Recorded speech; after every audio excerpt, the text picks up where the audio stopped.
Como cada jueves hablamos con Natalia Pedrajas, nuestra psicóloga en casa. Muy buenos días, Natalia. Buenos días. Hoy en nuestra sección de psicología queremos hablarles de la agorafobia, un trastorno psicológico que impide a las personas que lo padecen estar en espacios abiertos o públicos. En nuestro país afecta a casi un 1% de la población y conlleva que el paciente sufra también episodios de crisis de ansiedad o ataques de pánico.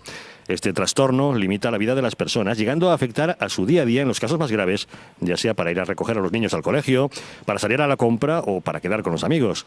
Las personas que sufren de agorafobia ven cómo ese miedo impide hacer su vida con normalidad en caso de que sea un padecimiento grave. Cuéntanos, Natalia, ¿cómo surge este trastorno y cómo una persona llega hasta el punto de no poder hacer su vida normal cuando antes sí lo hacía? Bueno, pues es cierto que la incapacidad de las personas es total y entorpece, como bien has dicho, enormemente su vida y también muchas veces la de sus familiares más cercanos. Salvo algunos casos en los que un suceso traumático desencadena la aparición de la agorafobia, lo normal es que este trastorno surja de una forma como muy progresiva, casi como sin darnos cuenta. De repente, un día ya no podemos salir de casa. El problema es que se acude al psicólogo cuando la limitación en el día a día es muy importante y ya es muy grave, o cuando la agorafobia está en su estado pues más agudo, ¿no? Como decimos, o cuando los familiares ya no pueden más, cuando ya están diciendo esto es un problema que nos afecta también a nosotros. Esto pues conlleva tratamientos pues muy largos en el tiempo, que pueden durar incluso años, hasta que el paciente pues vuelve a recuperar su autonomía y vuelve a salir a la calle poco a poco y a recuperar su vida normal. La verdad es que a los psicólogos nos encantaría estar más en el campo de la prevención y en el de la intervención primaria que en el de la intervención más aguda. Pero lo real es que en estos casos atendemos en sus casas a personas que están en un estado ya muy extremo y muy grave. Claro, en este caso, tú misma como psicóloga en casa ofreces un servicio inigualable, porque si el psicólogo va a casa del paciente es cuando éste puede recibir la ayuda, porque claro, si resulta que no puede salir de casa para ir a la consulta, pues lo que necesitas es justamente lo que tú ofreces, una psicóloga en casa.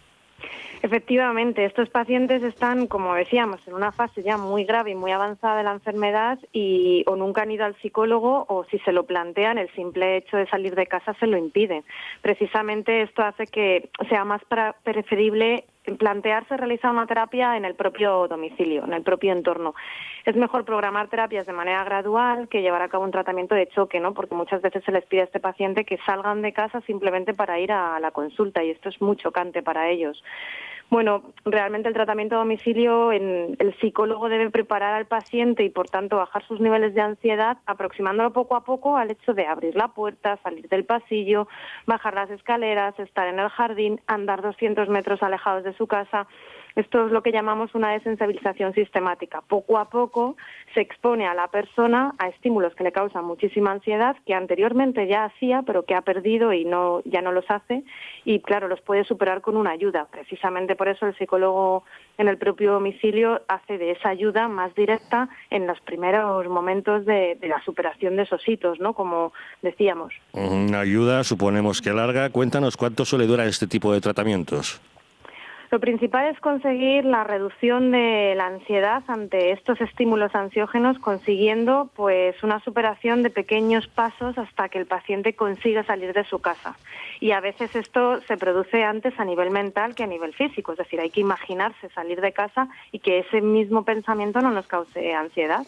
El número de sesiones, pues claro, va a depender mucho de la gravedad del trastorno y de la evolución del propio paciente, pero en los casos más agudos, varias sesiones suelen servir simplemente para encuadrar el plan de tratamiento, para hacer esos pensamientos y esas proyecciones y ver cuáles son los objetivos y cuáles son las herramientas que tiene el paciente.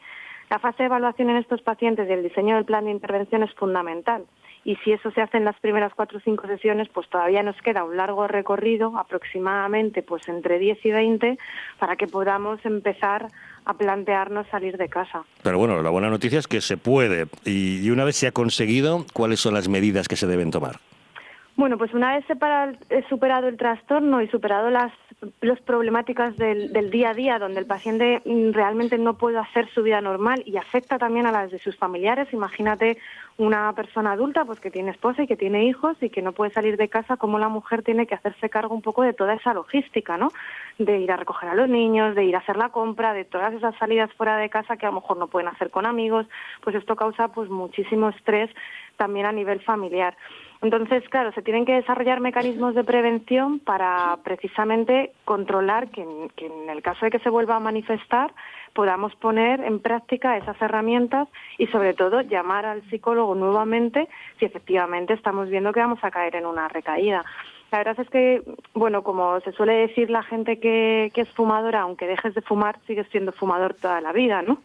Entonces, pues esto es un poco igual. Al final, si has sufrido un problema grave como es la agorafobia, pues tienes que saber que a lo mejor puedes tener en determinados momentos de estrés en tu vida, pues ciertas recaídas que es mejor estar prevenido. El fumador tiene que huir del humo para no recaer y el agorafóbico, pues me imagino que no bajar la guardia y seguir siempre. Ya lo saben, queridos amigos, la prevención es fundamental. Por eso, si ven o les cuentan de alguien que le cueste salir de su casa y que esté empezando a cambiar su vida, lo mejor, un psicólogo en casa. Natalia, muchísimas gracias y hasta la semana que viene. Hasta la semana que viene.